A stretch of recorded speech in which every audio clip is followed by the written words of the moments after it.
102차 최고위원회 회의를 개최합니다.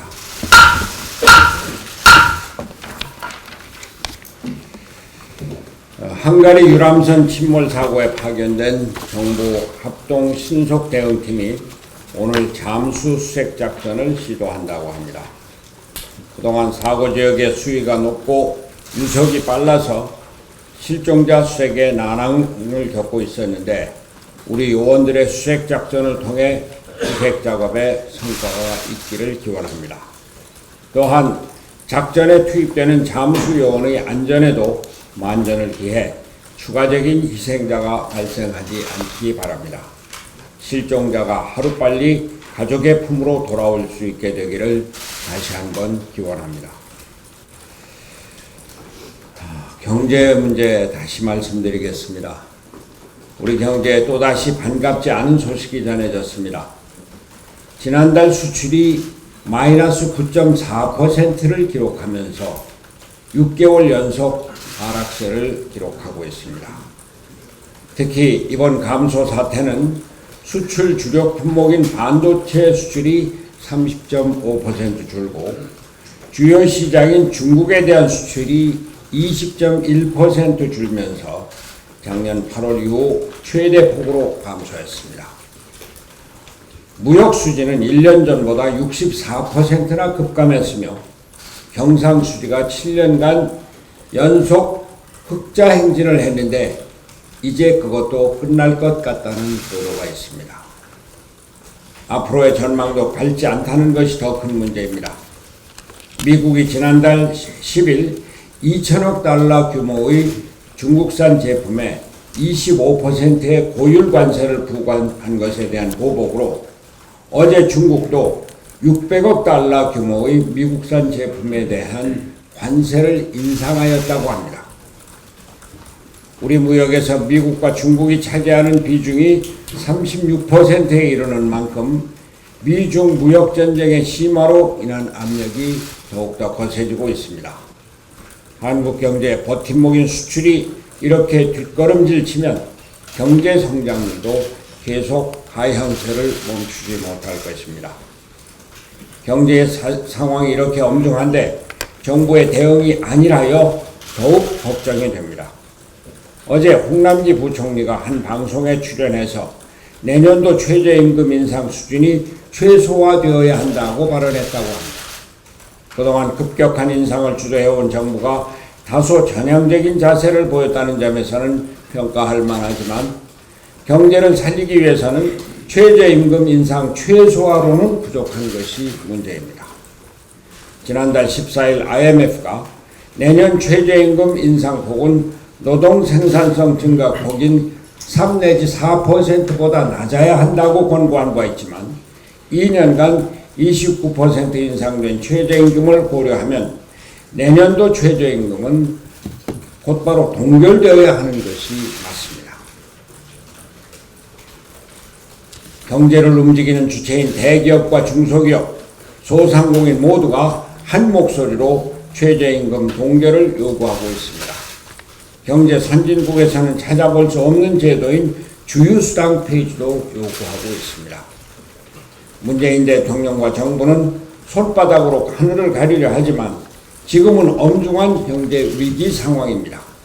정부가 적극적으로 나서서 시장에 신호를 보내고 경제 주체들을 안심시켜야 할 때입니다. 애매모호한 최저임금 인상 최소화로는 이미 활동이 위축된 경제 주체들의 불안을 해소할 수가 없습니다. 최저임금을 동결하고 주휴수당을 폐지하겠다는 의지를 보여주십시오. 그동안의 친노조적인 경제정책에서 벗어나 시장경제주의를 받아들이겠다는 적극적인 의지 표명이 없다면 무슨 말을 해도 시장은 쉽사리 받아들이지 않을 것이 분명합니다. 그리고 제발 정부 주도의 예산 퍼주기 일자리 정책을 폐기하고 일자리를 시장에 맡겨주십시오. 일자리위원회 부위원장, 일자리 수석, 소득주도 성장위원회 위원장과 같은 옥상옥을 철거해 주십시오.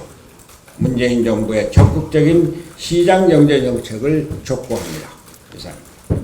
먼저 장기적인 국회 파행에 대해 국민 여러분께 송구스럽다는 말씀을 드립니다. 어제 국회 정상화를 위한 교섭단체 원내대표 회동이 있었습니다. 협상 타결을 이끌어내기 위해 저로서는 최선의 노력을 다했지만 민주당과 자유한국당이 막판 입장 차이를 좁히지 못하면서 끝내 협상 타결은 무산되었습니다. 미중 무역전쟁이 당장 눈앞의 위기로 다가온 상황에서 경제난 극복을 위한 민생 법안 처리와 정부의 축양 예산안 심의 등 현안들이 산적해 있습니다. 이런 가운데 거대 양당이 이견을 좁히지 못하고 국회 정상화를 지연시키고 있는 것에 대해 심심한 유감의 뜻을 표하지 않을 수 없습니다. 바른미래당은 그동안 양당의 입장을 수렴하고 조율하면서 쟁점들을 정리하고 상호간 양보와 절충이 가능한 타협안을 만들기 위해 최선의 노력을 다해왔습니다. 어제 있었던 협상 과정에서 오고 간 얘기들을 이 자리에서 세세하게 말씀드릴 수는 없지만 조속한 국회 정상화 원칙에 합의하고 합의문의 내용을 정리하는 과정에서 마지막 문구 조정을 놓고 민주당과 자유한국당이 각자의 주장만을 고집하면서 아쉽게도 합의문 작성에 실패하게 된 것입니다. 현재 남아있는 문제들은 거대 양당이 각자 양보하고 결단하지 않으면 해소될 수 없는 사안들입니다. 양당이 진정 국민을 생각하고 국회 정상화를 바란다면 자기 주장만을 고집하지 말고 상대방의 입장이 되어 다시 한번 심사숙고하고 대승적인 결단을 내려줄 것을 촉구합니다. 바른미래당은 국회 정상화 협상을 끝내 타결시키고 6월 임시국회를 정상적으로 열어야 한다는 입장에는 지금도 변함이 없습니다. 따라서 일각에서 주장하고 있는 단독국회는 전혀 고려하지 않고 있습니다. 그러나 한도 끝도 없이 국회 문을 닫아놓을 수는 없다는 것을 말씀드리면서 민주당과 자유한국당이 진정성을 가지고 마무리 협상에 나서줄 것을 다시 한번 촉구하는 바입니다. 다음은 지난주 금요일에 있었던 당 윤리위원회 결정에 대한 한 말씀 드리겠습니다. 바른미래당 윤리위원회는 지난 5월 31일 윤리위원회에 제소된 인사들 가운데 최근 당내 갈등과 관련하여 당 대표를 비판한 하태경 최고위원만을 징계 절차에 회부하는 결정을 내렸습니다. 반면 윤리위원회는 바른미래당의 전임 당대표인 유승민 의원을 향해 꼭두각시들 데리고 자유한국당으로 돌아가라고 막말을 한 이찬열 의원에겐 징계 사유가 안 된다며 면죄부를 주었습니다. 윤리위원회의 이 같은 결정은 공정성과 형평성이 결여된 편파적 결정이라 아니할 수 없습니다. 발언 내용과 수위를 고려하면 별다른 차이가 없습니다. 하태경 의원은 이후 당사자에게 즉각 사과하였으나 이찬열 의원은 현재까지 이런 방구의 해명도 없는 상태입니다. 그런데도 윤리위원회는 이찬열 의원 징계안은 기각시키고 하태경 최고만을 징계 절차에 회부했습니다. 두 분 사이에 차이가 있다면 하태경 최고는 당대표를 비판한 사람이고 이찬열 의원은 당대표의 최측근이라는 차이뿐입니다. 이찬열 의원은 손학규 대표의 싱크탱크인 동아시아 미래재단의 이사로 등재되어 있고 같은 재단의 이사장이 바로 송태호 당 윤리위원장인 것입니다. 그리고 손학규 대표는 상임 고문으로 되어 있습니다. 이에 원내대표는 당내 갈등을 증폭시키는 이 같은 편파적 결정을 제고해 줄 것을 윤리위원회에 정중히 요청한 바가 있습니다.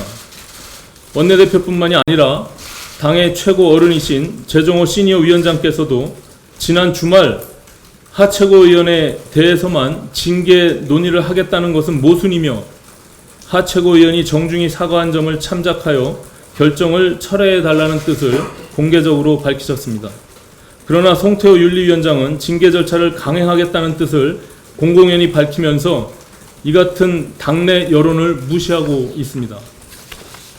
당의 진로에 대한 정치적 입장과 의견이 서로 달라서 다툼이 벌어진다 해도 논리 대결로 페어플레이를 해야 하는 것이 기본입니다. 그러나 송태호 윤리위원장은 지난번 이현주 의원에 대한 중징계에 이어 이번 하태경 최고위원 징계 결정까지 손학규 대표가 관련된 사안마다 편파적인 결정으로 윤리위원회의 생명인 공정성과 중립성, 독립성을 훼손하고 윤리위원회를 정치 보복과 반대파 제거 수단으로 전락시킴으로써 윤리위원회의 권위를 실추시키고 그렇지 않아도 어려운 당의 상황을 더욱더 어렵게 만들고 있습니다. 이에 윤리위원회 규정 제11조 제1항 및 당원부칙 제3조 3항에 따라 최고위원회의 제적 과반수인 최고위원 5인의 찬성으로 윤리위원장 불신임을 당대표에게 요구합니다. 당대표께서는 당원당규에 따라 송태호 윤리위원장의 불신임으로 인한 새로운 윤리위원장 후보를 최고위원회에 추천해 주실 것을 정중히 요청드립니다. 윤리위원장 불신임 요구서입니다. 대표께 전달하도록 하겠습니다. 대표님 불신임 요구서입니다. 이상입니다. 예, 마음이 아주 착착한 날입니다. 당의 갈등을 조속히 해결하고 당을 새롭게 혁신하고 화합하고 자강의 문을 빨리 열어야겠다고 생각하고 노력을 했었습니다. 하지만 이 모든 노력이 일순간에 다 물거품으로 돌아가는 것 같아서 무척 안타깝습니다. 오늘은 제 신상 발언 한 가지만 말씀드려야 될 것 같습니다. 제가 사과를 4번 했습니다. 문제 발언 있고 그 다음날 아침 원내대책회의에서 공개 사과를 했고 그날 오후에 손 대표님께 전화로 사과를 또 했습니다. 그리고 그날 밤에 손 대표님 자택 앞에서 4시간 기다렸다가 밤 12시 다 돼서 들어오는 손 대표님에게 또 직접 사과를 했습니다. 그리고 그 다음날 아침에 최고위에서 최대한의 예의를 갖추어서 정중하게 또 사과를 드렸습니다. 제가 이렇게까지 사과를 한 이유는 제 진심이었고 당내 민주주의 회복, 혁신을 위해서 우리 모두가 다 손 대표님 말씀하신 것처럼 정치적 금도를 넘지 말고 당을 살리겠다는 일념에서 한번 머리를 맞대보자 하는 충정이 있었습니다. 그럼에도 불구하고 그 이후에 손 대표 측에서는 저를 계속 매도하면서 급기야 손 대표님 최측근위 위원장인 윤리위에서 저를 징계하겠다고 발표를 한 것입니다. 그렇게까지 한 사과로 마무리되지 못하고 왜 이렇게 무리하게 정치적 징계까지 하려는지, 정치적 발언에 대해서 징계까지 무리하고 부당하게 하려는지에 대해서는 여기 계신 분들이 잘 아시리라고 믿습니다. 반대 목소리 내는 사람 최고위에서 제거해서 최고위를 반대 목소리 없이 일방적으로 운영하겠다는 것 아니면 설명이 안 됩니다. 당내 정치적 문제에 대해서 공정과 중립을 지켜야 할 윤리위가 수단이 되어서 반대파의 재갈을 물리는 방식의 편파적인 징계는 손 대표께서 항상 말씀하시던 민주주의에도 어긋나고 정치적 금도도 벗어나는 것입니다. 이제라도 불공정하고 편파적인 정치적 징계를 제고하고 당의 미래를 위한 건설적인 논의와 토론을 다시 시작하기를 바랍니다. 저는 윤리위원회는 당의 독립적인 기관으로서 기능을 해야지 권위가 살 수 있다 이렇게 생각합니다. 그리고 그 윤리위원회의 추상 같은 판결에 앞서 당내 구성원 모두는 서로를 이해하고 각자 선의에 따라서 당내 구성원들 행보를 이해하는 것이 당내 화합에 도움이 될 것이다. 저는 이렇게 생각합니다. 저는 아직도 기억합니다. 우리 모두는 실화를 많이 합니다. 실언도 합니다. 그리고 누군가에게 상처를 주기도 합니다. 하지만 우리 당내 구성원들이 그런 실화를 했을 때는 저는 지금까지 항상 당내 구성원들의 입장에서 언론인들에게 설명했고 그 입장을 이해시키기 위해서 노력해 왔습니다. 과거에 윤창호법 관련해서 한창 논란이 있었을 때 대표께서도 실언하신 적이 있습니다. 근데 누가 그것을 대표님께 진심으로 하셨다고 생각하겠습니까? 젊은 친구들과 친분을 나누고 다정하게 이야기하는 와중에 말실수하신 것이지 진짜 의도가 그랬다고 누가 생각하겠습니까? 저는 그런 취지에서 앞으로 윤리위원회라는 조직을 운영함에 있어서 정말 국민들의 마음을 아프게 하고 또 지탄받는 사안에 대해서는 추상과 같음을 보여주되, 반대로 오해가 있을 수 있는 사안이나 아니면 서로 실수라고 인정하고 또 싫어했음을 인정하는 사안에 대해서는 당내 구성원 간의 화합을 우선에 두고 우리가 다룰 수 있었으면 좋겠습니다. 그리고 제가 오늘 개인적으로는 윤리위원장 불심 요구서를 서명할 것을 요청받았을 때 동의했던 이유는, 윤리위원회 규정, 저희 당규 제5조는 제척, 기피, 회피의 사유를 명확하게 규정하고 있습니다. 윤리위원은 누구나 본인이 불공정한 의결을 할 우려가 있다고 생각될 때, 또는 포상 또는 징계와 관련되거나 심의 대상자와 친족관계에 있거나 있었던 경우에는 해당 안건의 심의에서 스스로를 회피하여야 합니다. 그런데 저도 뒤늦게 알았습니다만은 지금 하태경 의원과 손학규 대표 간의 갈등 관계가 부각되고 있는 상황 속에서 대표님과 상당한 친소 관계가 있는 것으로 알려진 분들이 이번 윤리위원회 의결 과정에 스스로 회피를 선택하지 않았다는 것에 대해서 상당한 우려를 표하고, 저는 앞으로는 윤리위원회에서 많은 사안을 다룰 때 이런 오해의 소지가 생기지 않도록 운영이 되었으면 합니다. 그만큼 윤리위원회의 권위는 우리 당에 있어서 굉장히 소중한 그런 권위이기 때문입니다. 이상입니다. 오늘 그 야구 얘기 좀 하겠습니다. 기아 타이거즈 얘기입니다.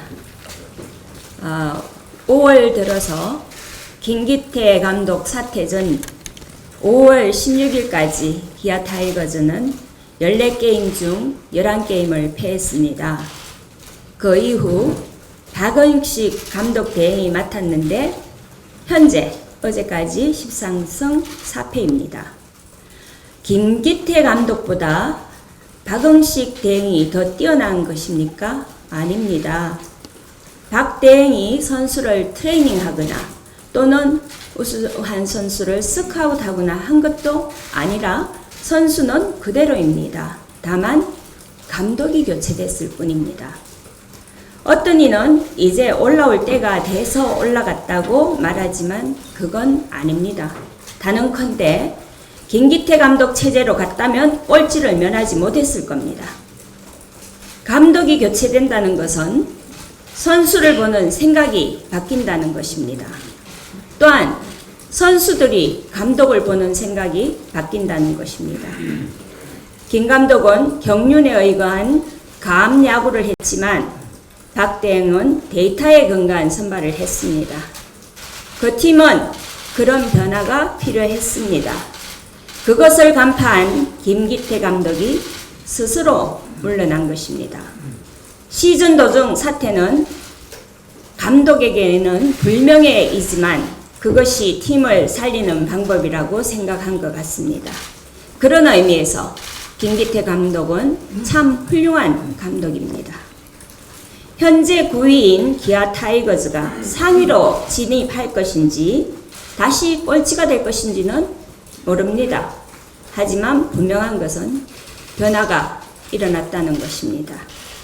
우리가 대표를 포함한 최고위 전원 사퇴를 주장하는 이유는 바로 이것입니다. 정쟁도 아니고 권력 다툼도 아닙니다. 보따리 싸서 나가자는 것도 아닙니다. 바른미래당의 9개월 동안 유지되어 온 6% 플러스 마이너스 1%의 언저리 이 지지율은 이 리더십 하에서는 변화가 없을 거라는 걸 충분히 추측할 수 있습니다. 어제도 오늘도 똑같이 밋밋한 방망이를 휘두르는 구단에 팬들은 관심을 갖지 않습니다. 국민들이 관심이 없는 제3당 해서 뭐합니까? 무슨 의미가 있습니까? 이런 상황이 탈피돼야 합니다. 그러기 위해서 우리는 당의 변화를 가져오고자 하는 것입니다. 우리 당은 이런 변화가 절실히 필요합니다. 이 변화를 거부하는 사람은 자신의 이익을 우선시한다고 밖에 볼 수가 없습니다. 손학규 대표님은 김기태 감독과 같이 스스로 리더십을 교체하는 살신성인이 내키지 않는다면 빨리 정권 혁신이라도 수용해야 합니다.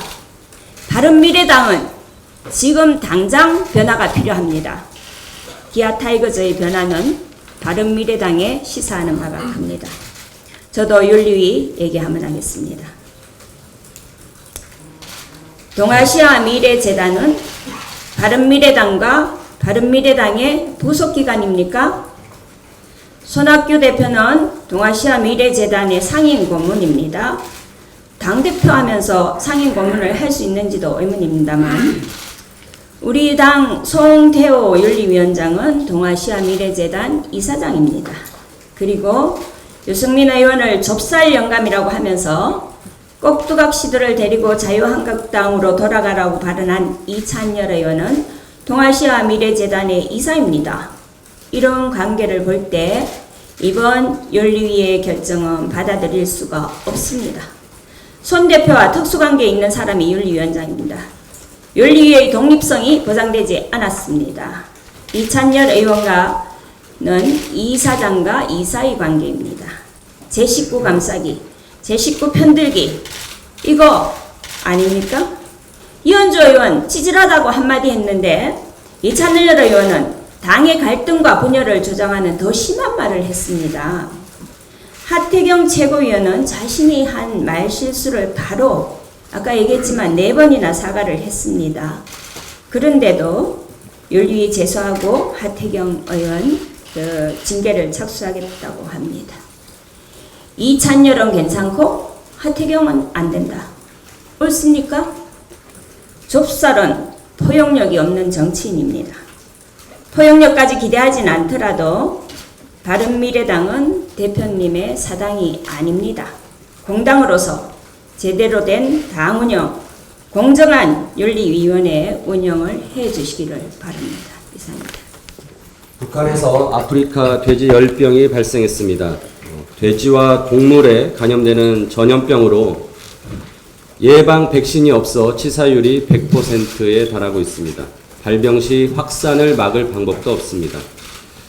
중국과 접한 압록강 인근 자강도 농장에서 발병됨에 따라 우리나라의 국내 유입 가능성도 커지고 있습니다.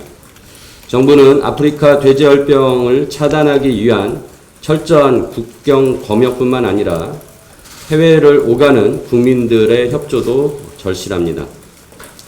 한편 중국에서 발생한 중국 111건 중 49건, 러시아에서 발생한 284건 중에 100건이 음식 폐기물, 일병 잔반 사료로 인해서 발생한 것으로 확인되고 있습니다. 우리나라에서도 잔반 사료 농가가 있기에 아프리카 돼지열병에 대한 우려가 큽니다. 따라서 국회는 이제라도 음식 폐기물을 돼지 사료로 금지하는 폐기물 관리법 등을 조속히 논의하기 위해서 국회를 열어야 할 것이고 아프리카 돼지열병 예방에 함께 힘써야 할 것입니다. 한국당 막말에 대해서 좀 말씀드리겠습니다. 5.18을 정치적으로 이용하는 세력의 폭동이 민주화 운동으로 된 것이다. 5.18 유공자라는 괴물 집단이 만들어져 우리 세금을 축내고 있다. 대한민국 대통령은 김정은 수석대변인이다. 문바, 달창, 다이너마이트로 청와대 폭파, 문재인 정부는 리플리 증후군, 김정은 위원장이 문재인 대통령보다 지도자로서 더 나은 면모가 있다. 차가운 강물에 빠졌을 때 골든타임은 기껏해야 3분. 이 모두 지난 몇 달 동안 자유한국당 의원들이 내뱉은 말들입니다. 황교안 대표는 이를 두고 문재인 정권이 한국당에 막말 프레임을 씌우고 있다고 주장합니다. 그러나 이는 막말 프레임이 아니라 그냥 막말 자체입니다. 한국당은 민생투쟁 대장정을 마치고 왔는데 지금은 계속적으로 막말 대장정을 진행하고 있는 것 아닌가 싶습니다. 자유한국당이 딴 세상 한국당이 아니라면 막말을 자중하시고 이런 막말로 인해서 국민들이 불편해하는 것을 좀 더 돌아보시면서 우리 모두 품격 있는 정치를 해 나가기를 요청드립니다. 이상입니다. 오늘도 최고위원님들께서 윤리 관련해서 말씀을 많이 하셨는데 제 생각에는 최고위원답지 않은 말씀이라고 생각을 합니다. 당의 최고위원이라 하면은 당의 공식 기구가 잘 운영되도록 지원하고 격려하는 것이 최고위원의 역할이지 당의 공식 기구를 비하하고 무력화시키는 그런 말씀하시는 것이 최고위원의 역할은 아니라고 봅니다. 오늘 윤리에 대한 최고위원님들 말씀은 최고위원님들께서 윤리위가 독립기구라고 스스로 말씀하시면서 독립성을 강화해야 한다고 하시면서 스스로 윤리위의 독립성을 훼손하는 말씀을 하신 겁니다. 지금 이 자리에서 송태호 윤리위원장과 윤리위원들에게 하태경 최고위원 징계하지 말라고 압력 넣는 걸로 받아들여지지 않겠습니까? 정말 어찌 보면 당의 공식 기구를 비하하고 무력화시키는 당의 최고위원으로서는 매우 무책임한 해당행위라고 저는 말씀드립니다. 나에게 유리하면 잘하는 것이고 불리하면은 편가르기 프레임을 씌워서 무력화시키는 것이 바로 구태정치의 대표적인 행태입니다. 오늘 최고위원들 말씀하신 윤리에 대한 말씀은 윤리위원장과 윤리위원들에 대한 심각한 명예훼손이고 인격 모독입니다. 송태호 윤리위원장께서 손학규 대표께서 임명하셨다고 해서 이번 징계권을 그렇게 결정했다 하는 것은 정말 논리의 비약입니다. 그러면 하태경, 이준석 최고위원은 유승민계니까 두 분의 말씀은 다 유승민 전 대표가 시킨 것입니까? 지금 하태경 최고께서 하실 일은 최고위에서 자신의 신상 발언을 하실 것이 아니고 윤리위에 가셔서 자신의 입장을 정확하게 소명하는 것이 정정당당하고 최고위원으로서의 도리라고 생각을 합니다. 그러면 재정호 시니어위원장께서는 하태경 최고의 선처를 요구하셨는데 이것도 손 대표가 지시한 것 아닙니까? 저는 그렇게 너무 논리를 비약시키고 음모론에 기해서 당무를 운영해서는 안 된다고 생각합니다. 그리고 최고위원님께서 늘 말폭탄이나 정치 공세는 그만하시고 권한을 좀 행사하십시오. 윤리위에서 결정한 것에 대해서 최고위에서 다시 재심 요구를 할 수가 있습니다. 일단 윤리위 결정을 지켜보시고 최고위원이 올라오면은 그것이 만약에 부당하다고 했을 때는 최고위원회에서 최고위원의 권한으로서 다시 재심을 요구하면 될 문제입니다. 지금 윤리가 인제 징계 개시 결정했습니다. 징계 결정한 것도 아니고 징계 개시 결정을 했는데 앞으로 징계 개시 결정해서 어떤 결과가 나올지 아무도 모릅니다. 벌써부터 그렇게 독립기구인 윤리위의 독립성을 훼손하는 그런 말씀을 하시는 것은 적절치 않다고 생각합니다. 제가 준비된 말씀을 한 가지 드리겠습니다. 지난 최고위에서 하태경 최고위원께서 해법 경쟁을 제안하셨는데 시적절한 말씀이라고 생각합니다. 제가 생각하는 해법을 간략히 말씀드리겠습니다. 첫째가 화합입니다. 지금 우리 당이 국민들께 보여주는 그림은 손학규 대표와 안철수, 유승민 전 대표 두 분께서 당권을 놓고 패거리 싸움을 하고 있는 모습입니다. 우리 당을 지지하는 당원과 국민들께서 보고 싶은 그림은 손학규, 안철수, 유승민 세 분이 힘을 합쳐 무능 독선의 민주당, 수구 꼴통의 자한당을 상대로 전국 주도권을 놓고 싸우는 모습입니다. 지난 지방선거에서의 공천 갈등으로 안철수, 유승민 두 분의 갈등이 심했었는데 최근에 손 대표 사퇴권으로 소위 안유 연합군이 되었다고 하니 반가운 일입니다. 안철수, 유승민 두 분의 사이가 과거보다 가까웠다고 하지만 아직은 부족한 것 같고 서로 전화도 하고 당내외 현안에 대해서 자주 상의하는 모습이 보여졌으면 좋겠습니다. 안유 연합군이 만들어졌으니 거기에 손학규 대표까지 가세하는 안유손 연합군이 만들어지면 얼마나 좋겠습니까? 다른 거 다 빼고 우선 안유손 연합군만 결성되어도 당 지지도는 금방 상승할 것입니다. 우리 당을 살리는 의제는 손 대표 사퇴냐 아니냐가 아니고 어떻게 안유손 연합군을 만들고 민주당 자한당과 어떠한 가치와 의제로 전선을 만드느냐입니다. 자강에 대해서 말씀드리겠습니다. 지난 의총에서 다른 당과 연대나 통합 없이 기호 3번으로 내년 총선에 출마하겠다고 선언한 것을 자강선언이라고 합니다. 그러나 그 선언을 자강선언이라고 액면 그대로 믿는 사람은 많지 않습니다. 왜냐하면 알맹이가 빠졌기 때문입니다. 한마디로 바른미래당의 노선과 정체성이 합의되지 않았기 때문입니다. 지금 외부에서 보는 우리 당의 정체성은 애매모호한 보수입니다. 애매모호한 보수의 정체성을 가지고 자강노선이라고 하면 누가 믿겠습니까? 승자 독식의 소선거구제 하에서 애매모호한 보수 노선은 보수 대통합에 휩쓸려갈 가능성이 매우 크다고 보여집니다. 애매모호한 보수 노선의 이미지가 계속되는 한 우리 당은 보수 대통합으로 없어질 가능성이 많다고 볼 것인데 없어질 당을 누가 지지하겠습니까? 지지도가 낮아지면 보수 대통합으로 갈 가능성이 더 높다고 보여지고 보수 대통합으로 갈 가능성이 높다고 보여지면 당 지지도가 올라갈 가능성은 더 희박해집니다. 악순환은 고리에 빠져 있는 것입니다. 가장 바람직한 방향은 국민의당이 추구해온 중도개혁 지향의 제3의 길 노선과 바른정당이 추구해온 개혁 보수 노선이 변증법적으로 융합되어 하나의 노선으로 정리되어야 합니다. 반반씩 섞는 단순한 융합이 아니라 시중을 찾아내는 변증법적인 융합에 의한 정리입니다. 진정한 장악 노선은 국민의당의 중도 개혁 지향, 바른정당의 개혁 보수 지향에서 개혁이라는 공통 분모를 추구하는 개혁적 제3의 길이라고 생각합니다. 보다 더 구체적으로 탈이념, 탈지역, 기득권 혁파, 국민 우선, 민생 우선의 내용을 추구하는 개혁적 제3의 길입니다. 이념, 지역, 기득권에 매몰된 구태 정치로부터 벗어나는 길입니다. 앞으로 출범할 혁신위, 의총, 정책연구원, 당의 곳곳에서 안유손 연합군을 만드는 방법, 당 노선과 정체성, 제3의 길과 개혁 보수의 변증법적 융합, 진정한 자강 노선의 정리, 민주당, 자한당과의 전선은 무엇으로 칠 것인가, 구태와 기득권을 혁파하는 이 시대의 개혁 과제는 무엇인가 등등의 의제를 토론하고 해법을 찾는 노력이 있어야 할 것입니다. 지금 대표 사퇴 문제를 가지고 시간과 힘을 낭비할 때가 아닙니다. 해법이 찾아지고 당이 단합하여 그 해법을 실천한다면 우리는 반드시 승자가 될 것이라고 확신합니다. 감사합니다.